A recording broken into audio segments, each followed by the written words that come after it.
नमस्ते दोस्तों, एक बार फिर से एक नई वीडियो में आपका स्वागत है।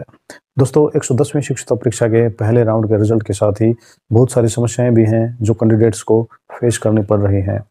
जैसे कि बहुत सारे कैंडिडेट्स का रिजल्ट तो पोर्टल पर आ चुका है और वो पोर्टल पर पास भी शो कर रहे हैं, लेकिन इसके बावजूद भी उनकी मार्कशीट पोर्टल पर नहीं आई है। और जिन कैंडिडेट्स की मार्कशीट पोर्टल पर आ चुकी है उनका सर्टिफिकेट अभी तक नहीं आया है। इसके साथ ही कुछ अन्य तरह की समस्याएं जैसे कि result note processed, profile mismatch, demographic profile mismatch या फिर प्रैक्टिकल के मार्क्स का पोर्टल पर गलत चढ़ा होना, इस तरह की समस्याएं पोर्टल पर आई हुई हैं। इसी को लेकर विभाग द्वारा न्यूज़ एंड अपडेट के सेक्शन में एक नोटिस डाला गया है और इस नोटिस में इन सभी समस्याओं के समाधान के बारे में बताया गया है।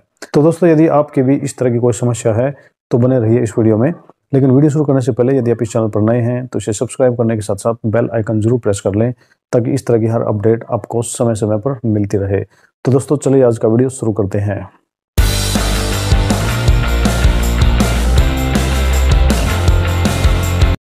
दोस्तों इसके साथ साथ एक और नोटिस भी विभाग द्वारा साइट पर डाला गया है। जो कैंडिडेट 110वीं शिक्षक परीक्षा के पहले राउंड में अपसेंट थे, यानी उन्होंने एग्जाम के लिए अप्लाई तो किया था लेकिन किसी कारण से वो एग्जाम में नहीं बैठ पाए थे, तो उनको डायरेक्ट सेकंड राउंड में कंसीडर कर लिया जाएगा। यानी सेकंड राउंड में उनका हॉल टिकट जनरेट हो जाएगा और वो परीक्षा में बैठ सकते हैं। तो ऐसे कैंडिडेट को ग्रीवेंस के लिंक पर जाकर अपनी शिकायत दर्ज करने की आवश्यकता नहीं है। अभी बात कर लेते हैं NAC की, यानी जिन कैंडिडेट्स के मार्कशीट पोर्टल पर आ चुके हैं और उनका सर्टिफिकेट अभी तक डाउनलोड नहीं हुआ है तो उनको 25 तारीख तक का और इंतज़ार करना पड़ेगा, क्योंकि इस नोटिफिकेशन में यही बताया गया है जो भी ग्रीवेंस के माध्यम से शिकायतें आएंगी पहले उन शिकायतों का समाधान किया जाएगा और उसके बाद ही जो NAC सर्टिफिकेट है, यानी आपका जो सर्टिफिकेट है उसको पोर्टल पर अपलोड किया जाएगा।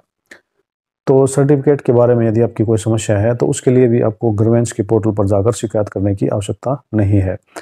तो दोस्तों बाकी जो 5 या 6 तरह की कैटेगरीज हैं उनके बारे में हम देख लेते हैं कि उनकी समस्याओं का समाधान कैसे होगा। दोस्तों जैसे कि आप जानते ही हैं कि पोर्टल पर अब 110वीं शिक्षक परीक्षा के लिए भी ग्रीवेंस का लिंक बना दिया गया है। दोस्तों ग्रीवेंस का मतलब होता है शिकायत करना। आप इस लिंक के माध्यम से आपकी शिकायत दर्ज कर सकते हैं। इस लिंक पर जाकर आपको आपका रजिस्ट्रेशन नंबर और आपकी डेट ऑफ बर्थ एंटर करनी होती है। उसके पश्चात आपकी जो प्रोफाइल है वो खुल जाती है। उसमें आपको जो आपकी ट्रेनिंग है उसको सिलेक्ट कर लेना होता है और उसके पश्चात आपकी जो समस्या है उसकी कैटेगरी को चूज करना होता है। तो दोस्तों यहाँ पर हम इन्हीं समस्याओं की जो कैटेगरियाँ हैं अलग अलग तरह की, उनके बारे में बात करने वाले हैं। तो दोस्तों procedure to register a grievance by apprentices regarding 110 AITT news and updates के सेक्शन पर दिया गया है। यहाँ से आप इस नोटिस को डाउनलोड कर सकते हैं।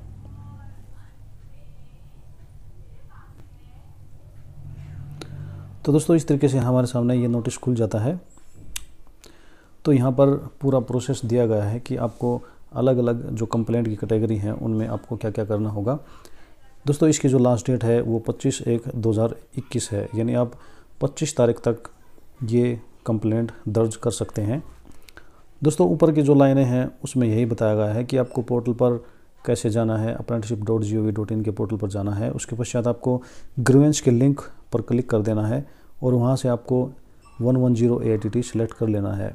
उसके पश्चात आपको जो आपका रजिस्ट्रेशन नंबर है और आपकी डेट है वो भर देनी है और उसके पश्चात ट्रेनिंग सेक्शन को सिलेक्ट करते हुए आपकी जो कंप्लेंट की कैटेगरियाँ हैं वो सिलेक्ट कर लेनी है।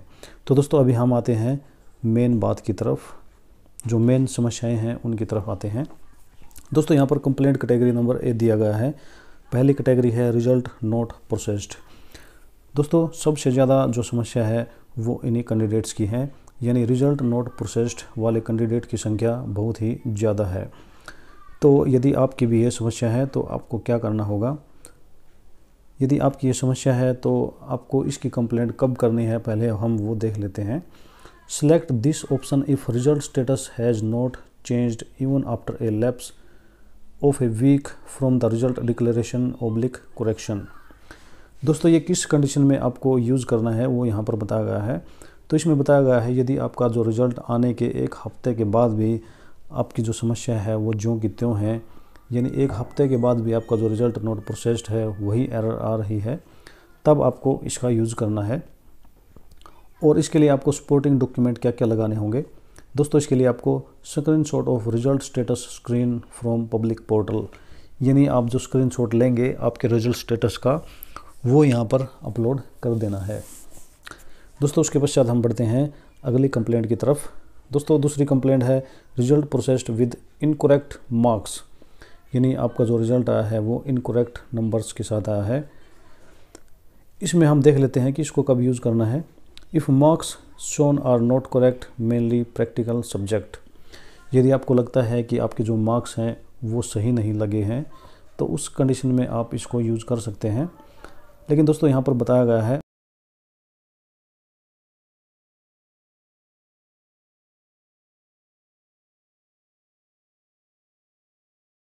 मेनली प्रैक्टिकल सब्जेक्ट्स, यानी प्रैक्टिकल सब्जेक्ट के लिए ही आप इसको यूज़ कर सकते हैं।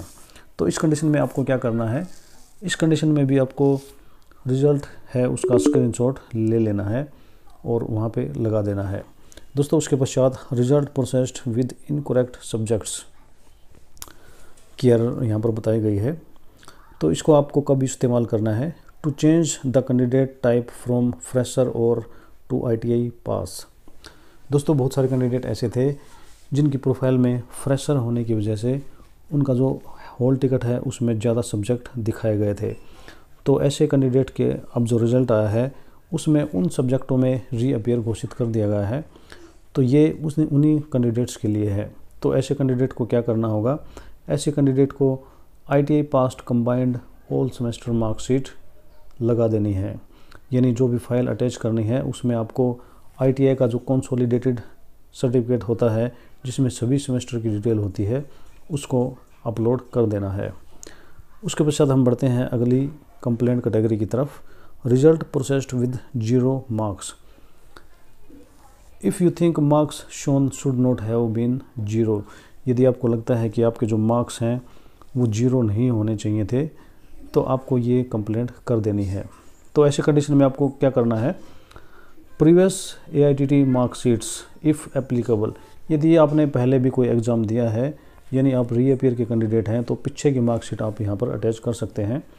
Certified copy from establishment about the marks, या फिर आप आपका जो डिपार्टमेंट है वहाँ से कोई सर्टिफाइड कॉपी प्राप्त कर सकते हैं। यानी यदि पोर्टल ने आपके 0 नंबर दिखाए हैं और आपके डिपार्टमेंट ने ये नंबर्स पोर्टल पर चढ़ा रखे हैं तो आपको आपके डिपार्टमेंट में संपर्क करना होगा और वो वहाँ से जो सर्टिफाइड कॉपी है वो आपको प्रोवाइड करवा देंगे और आपको वो अपलोड कर देनी है। दोस्तों उसके पश्चात है change in ENSE detail only for AITT pass apprentices.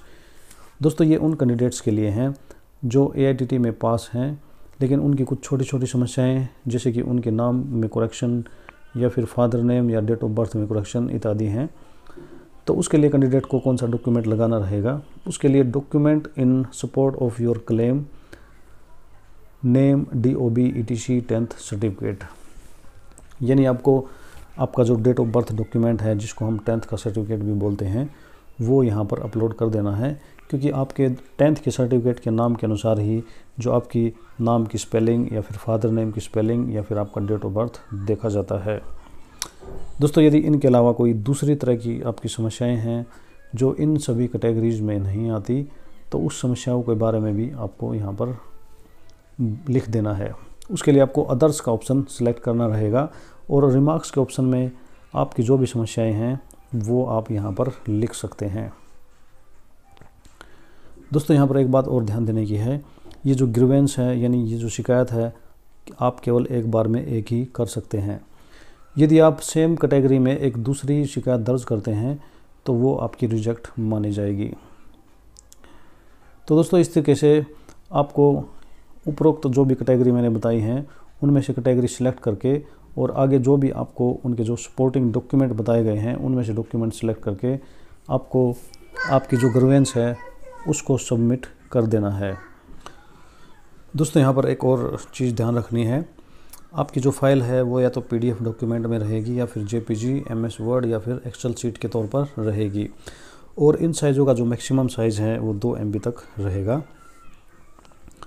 और आपको सिर्फ एक ही सिंगल फाइल अपलोड कर देनी है। यदि आपके पास 4 या 5 पेज हैं तो उनको आपको कंबाइन करके एक PDF फाइल बना लेनी है और यहाँ पर उस PDF फाइल के लिए एक वेबसाइट का लिंक भी दिया गया है। उसके पश्चात आपको सबमिट बटन पर क्लिक कर देना है और आपके जो यूनिक ग्रीवेंस नंबर है वो जनरेट हो जाएगा। यानी सबमिशन करने के पश्चात आपको एक यूनिक ग्रीवेंस नंबर प्राप्त होगा और आप जब भी चाहें इस ग्रीवेंस नंबर को चेक कर सकते हैं कि इसकी प्रोग्रेस है वो कहाँ तक पहुँची है। आपकी ग्रीवेंस सबमिट होने के बाद आपकी जो कंसर्न अप्रूविंग अथॉरिटी है उसके पास ये वेरिफिकेशन के लिए जाएगी। यदि आपका स्टेट गवर्नमेंट का डिपार्टमेंट है तो ये स्टेट अप्रेंटिसशिप एडवाइज़र के पास जाएगी और यदि आपका सेंट्रल गवर्नमेंट का डिपार्टमेंट है तो ये RDSDE के पास जाएगी। यदि आपकी जो समस्याएं हैं वो जेन्युइन मिलती हैं तो उसको DGT हेडक्वार्टर भेजा जाएगा और उसके पश्चात आपके डॉक्यूमेंट या फिर पूरी जांच के बाद एक्शन लिया जाएगा।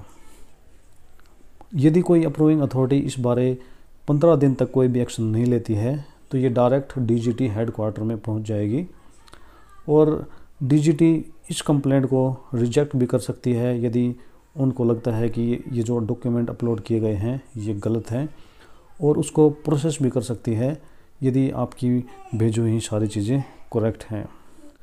दोस्तों यहाँ पर नोट में यह बताया गया है कि जो DGT हेडक्वार्टर है वहाँ पर इन समस्याओं को दूर करने के लिए एक विशेष प्रोसेस होता है, तो इस प्रोसेस को करने में समय तो लगता ही है और ये समय उतना ही लगेगा जितनी ज़्यादा कंप्लेंट रहेंगी। यानी कम कंप्लेंट जाएंगी तो थोड़े समय में दूर हो जाएंगी और ज़्यादा कंप्लेंट जाएंगी तो उसमें समय लग जाएगा।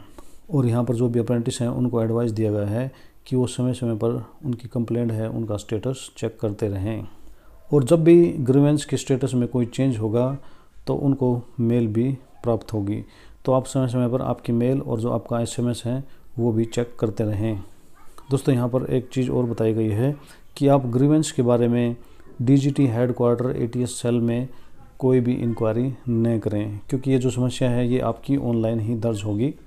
परंतु यदि आप चाहें तो आप मेल कर सकते हैं ajay.bhagat68@gov.in पर और वहाँ पर आप आपकी जो ग्रीवेंस की ID है उसको मेंशन कर सकते हैं और उसके साथ साथ आपका जो अप्रेंटिस रजिस्ट्रेशन नंबर है उसको भी मेंशन कर सकते हैं।